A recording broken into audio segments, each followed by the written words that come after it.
Welcome back to Boundless Books. Today, we're diving into Chapter 6 of Harry Potter and the Half-Blood Prince, titled Draco's Detour. This chapter takes us into the bustling streets of Diagon Alley, but instead of the usual wonder and excitement, there's a heavy shadow of fear and unease cast over the wizarding world. Harry, the Weasleys, and Hermione find themselves confronted with the darker side of the magical community, and Harry begins to suspect Draco Malfoy might be involved in something far more dangerous than teenage mischief. The chapter begins with Harry staying at the Burrow and then traveling with the Weasleys, Hermione, and Fleur Delacour to Diagon Alley. This year, the trip feels very different from previous ones. The wizarding world is now fully aware that Voldemort has returned, and the fear of Death Eaters and dark magic looms everywhere. Many shops are closed, boarded up, or replaced with grim warnings and ministry notices. There's a sense of paranoia in the air, which Rowling captures beautifully in her description of the once lively alley now subdued with dread. The group first visits Fred and George's new shop, Weasley's Wizard Wheezes. It is the one bright and lively spot in the entire alley. The twins' shop is thriving, full of customers, and overflowing with colorful magical products. They are selling joke items, trick wands, love potions, and even products designed for defense against the dark arts, such as shield hats and Peruvian instant darkness powder. Harry is thrilled to see their success, especially since he had given them the gold from his Triwizard Tournament winnings to start the business. The twins' shop stands as a symbol of resilience and defiance against the darkness. While at the shop, Harry, Ron, and Hermione notice Draco Malfoy slipping by outside. Harry immediately suspects that Malfoy is up to no good and insists on following him.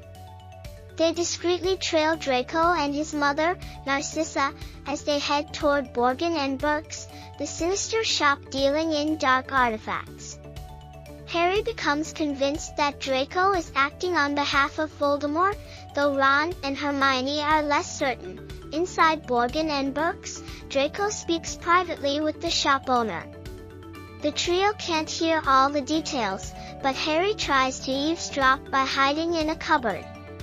Draco is clearly threatening Borgin, reminding him that he has friends who would be very interested if Borgin fails to cooperate. He insists that Borgin keep a particular object safe and fix something else that Draco leaves with him. The exact details are vague, but Draco also mentions that he needs a way to ensure that nobody can remove the object from the shop.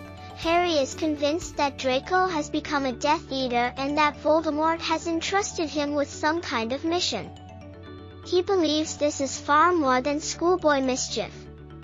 Ron and Hermione, however, are skeptical. They argue that Draco is far too young and inexperienced to be trusted with such important tasks.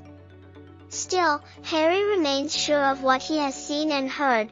The chapter closes with this lingering sense of tension and suspicion. Diagon Alley no longer feels safe, and Harry's conviction about Malfoy being involved with Voldemort begins to grow stronger. This suspicion will drive a major subplot throughout the rest of the book, as Harry continuously tries to prove Draco's connection to the Death Eaters while others dismiss his fears as paranoia.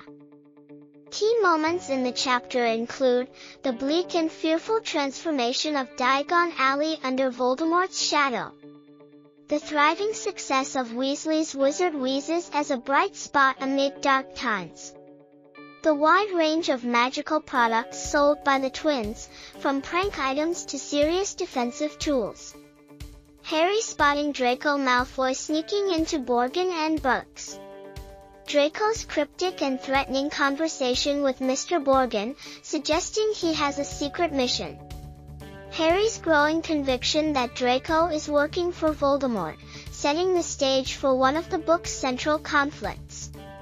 Differences between the book and the movie. In the book, the group visits Diagon Alley, and the Weasleys' shop is given a detailed, Joyful description. In the movie, this is shown briefly but is less detailed. The movie condenses Draco's suspicious activities. Harry doesn't overhear the conversation in Borgin and Burkes in detail. Instead, the film shows Draco briefly in the shop with Borgin. The book emphasizes the contrast between the gloom of Diagon Alley and the brightness of the twins' shop much more strongly than the film. Harry's certainty about Draco being a Death Eater is better developed in the book, while in the movie it seems more like a sudden suspicion without full build-up. That wraps up Chapter 6, Draco's Detour. This chapter perfectly illustrates the growing tension in the wizarding world and sets up one of the book's most important mysteries, Draco's secret mission. What do you think about Harry's suspicion?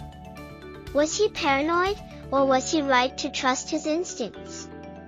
Let us know your favorite moment in the comments below, and don't forget to like, subscribe, and join us next time for Chapter 7, The Slug Club.